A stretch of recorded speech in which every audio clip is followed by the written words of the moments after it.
नमस्कार दोस्तों, मेरे इस YouTube channel We the Genius पर मैं आपका हार्दिक स्वागत करती हूँ।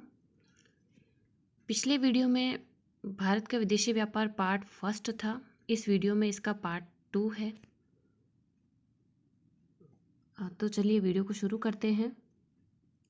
पहला प्रश्न है, योजना अवधि में कितनी बार भारत का विदेशी व्यापार शेष अनुकूल रहा है? तो इसका करेक्ट आंसर होगा 2 बार।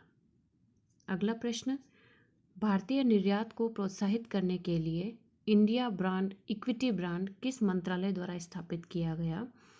तो इसका करेक्ट आंसर होगा वाणिज्य मंत्रालय के द्वारा। नेक्स्ट क्वेश्चन है, इंडिया ब्रांड इक्विटी फंड की स्थापना कब की गई? ये की गई सन 1996 ईस्वी में। अगला प्रश्न है, निम्नलिखित वर्गों में से किस वर्ग के देशों के साथ भारत का सर्वाधिक आयात किया जाता है? इसका करेक्ट आंसर होगा OPEC, ओपेक। ओपेक उन देशों का समूह है जो पेट्रोलियम का निर्यात करते हैं और भारत कच्चे तेल के लिए इन देशों पर निर्भर है। और इसका OPEC का फुल फॉर्म है organisation of the petroleum exporting countries. अगला प्रश्न है, वस्त्रों की रंगाई में जो आधारित रंगों के उपयोग के कारण किस देश ने भारत से टेक्सटाइल आयात बंद करने की घोषणा की है? तो ऐसा जर्मनी ने किया है। अगला प्रश्न है, LNG के आयात के लिए भारत में पहला LNG टर्मिनल कहाँ स्थापित किया गया है? ये किया गया है दहेज में। अगला प्रश्न है, भारत के आयात का अधिकतम भाग कहाँ से आता है? तो इसका आंसर होगा उत्तरी अमेरिका।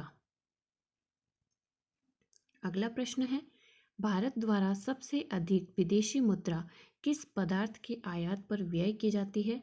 इसका करेक्ट आंसर होगा रक्षा उपकरण। अगला प्रश्न है, भारत का विदेशी व्यापार में व्यापार की दृष्टि से सर्वाधिक महत्वपूर्ण देश कौन सा है? तो ये इसका आंसर होगा संयुक्त राज्य अमेरिका। अगला प्रश्न, भारत का अधिकतम विदेशी व्यापार किसके साथ है? इसका करेक्ट आंसर होगा संयुक्त राज्य अमेरिका। अगला प्रश्न है, विदेशी व्यापार को बढ़ावा देने के लिए भारत में विशेष आर्थिक क्षेत्रों की स्थापना किस देश की तर्ज पर की गई? इसका करेक्ट आंसर होगा चीन। अगला प्रश्न है, भारत में सार्वजनिक क्षेत्र में कुल कितने निर्यात प्रोसेसिंग क्षेत्र हैं? इसका करेक्ट आंसर होगा 7। अगला प्रश्न है, उत्तर प्रदेश में निर्यात प्रोसेसिंग क्षेत्र कहाँ है? तो इसका आंसर होगा नोएडा।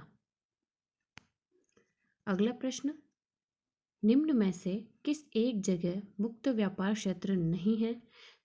तो ये है तिरुवनंतपुरम।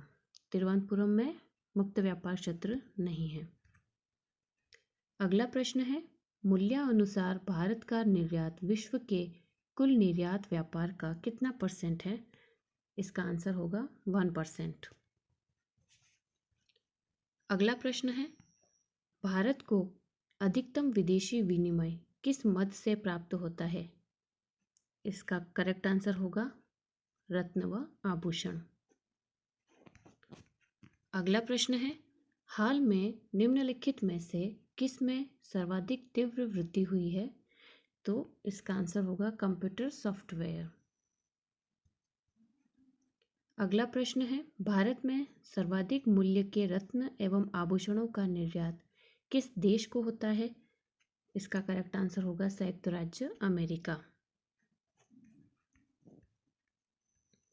अगला प्रश्न है, भारतीय चमड़े का सर्वाधिक निर्यात किसको किया जाता है? इसका आंसर होगा इंग्लैंड। अगला प्रश्न, किसके निर्यात से भारत की निर्यात आय में सर्वाधिक योगदान होता है? तो रत्न और आभूषणों का। नेक्स्ट, भारत में किस नकदी फसल से निर्यात के द्वारा अधिकतम विदेशी मुद्रा की आय प्राप्त होती है? इसका आंसर होगा चाय। अगला प्रश्न है, भारत के निर्यात की वस्तु हैं। इसका आंसर होगा चाय। अगला प्रश्न, किस क्षेत्र के निर्यात मूल्यों सर्वाधिक योगदान दिया? किस क्षेत्र के निर्यात मूल्यों ने सर्वाधिक योगदान सॉरी, ये क्वेश्चन शायद गलत छप गया है, आगे बढ़ते हैं। कौन सी वस्तु भारत में निर्यात की नहीं है? तो इसका आंसर है मूल रसायन। अगला प्रश्न है, लगातार 2 वर्षों तक ऋणात्मक वृद्धि के पश्चात वित्तीय वर्ष 2016-17 में भारत के वस्तुगत निर्यातों में 5.2% की वृद्धि हुई थी। चालू वित्तीय वर्ष 2017-18 के पहले 9 महीनों में देश के वस्तुगत निर्यातों में डॉलर मूल्य में लगभग कितने प्रतिशत की वृद्धि दर्ज की गई है? इसका आंसर होगा 12.1। अगला प्रश्न, आर्थिक समीक्षा 2017-18 के अनुसार भारत की शीर्ष 1% फर्मों का कुल कितने प्रतिशत निर्यातों में योगदान है? तो इसका आंसर है लगभग 38%। अगला प्रश्न, भारतीय रिजर्व बैंक के आंकड़ों के अनुसार सितंबर 2017 के अंत में भारत पर लगभग कुल कितना विदेशी ऋण था? तो इसका आंसर है 496 अरब डॉलर, 496 अरब डॉलर। अगला प्रश्न, भारत में टेलीपोर्ट, DTH, केबल नेटवर्क आदि प्रसारण सेवाओं में अधिकतम कितने प्रतिशत तक विदेशी प्रत्यक्ष निवेश FDI की ऑटोमेटिक रूट के तहत अनुमति है? इसका आंसर होगा 100%। अगला प्रश्न, निम्नलिखित में से कौन सा बेमेल है? रेखीय समिति आयात निर्यात प्रक्रिया सरलीकरण, नंजुंदम्पा समिति रेल किराया भाड़ा, रंगराजन समिति है भुगतान संतुलन, गाइपोरिया समिति बैंकिंग सेवा सुधार। इसका करेक्ट आंसर होगा ए। ये बेमेल हैं, बाकी सब सुमेलित हैं। अगला प्रश्न है, भुगतान संतुलन के प्रतिकूल होने की दिशा में निम्नलिखित में से कौन सा कदम स्थिति सुधारने में सहायक होगा? इसका करेक्ट आंसर उपयुक्त में से कोई नहीं।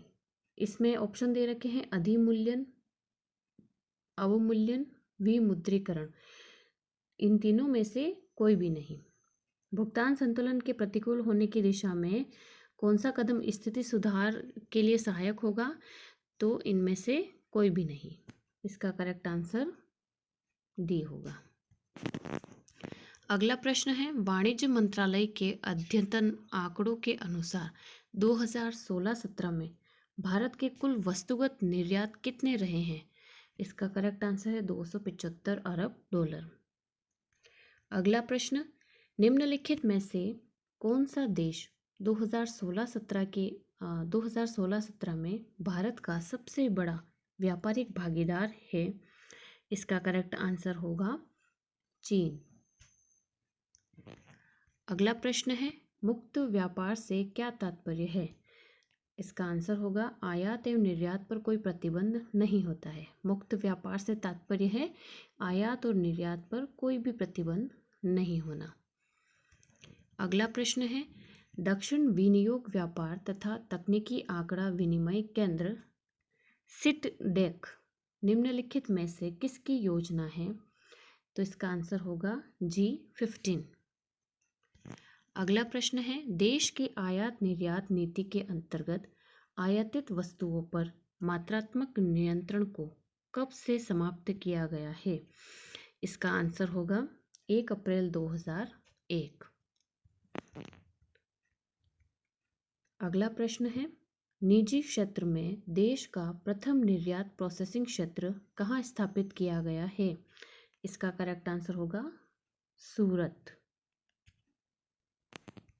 अगला प्रश्न, नए गेट समझौते के अंतर्गत वस्त्र व्यापार से संबंधित बहुउद्देशीय व्यवस्था को कितने वर्षों में प्राप्ति समाप्त करने की व्यवस्था है? इसका आंसर होगा 10। नेक्स्ट क्वेश्चन है गिल्ट एंड बाजार किससे संबंधित हैं? इसका आंसर होगा सोना चांदी और सर्राफा। गिल्ट एंड बाजार किससे संबंधित है? ये क्वेश्चन वापस छप गया है, इसका आंसर यही होगा सोना चांदी एंड सर्राफा। अगला प्रश्न है कालीनों के निर्यात के संदर्भ में कालीन चिन्ह किस तथ्य का परिचायक है? तो इसका करेक्ट आंसर होगा यह द्योतक है कि वस्तु बनाने में बाल श्रम का उपयोग नहीं हुआ है। अगला प्रश्न है अंतर्राष्ट्रीय व्यापार का मूल आधार क्या है? इसका आंसर होगा निरपेक्ष लाभ तथा तुलनात्मक लाभ दोनों। अंतर्राष्ट्रीय व्यापार का मूल आधार है निरपेक्ष लाभ और तुलनात्मक लाभ दोनों। अगला प्रश्न है अंतर्राष्ट्रीय व्यापार का प्रमुख प्रहरी है? इसका आंसर होगा WTO।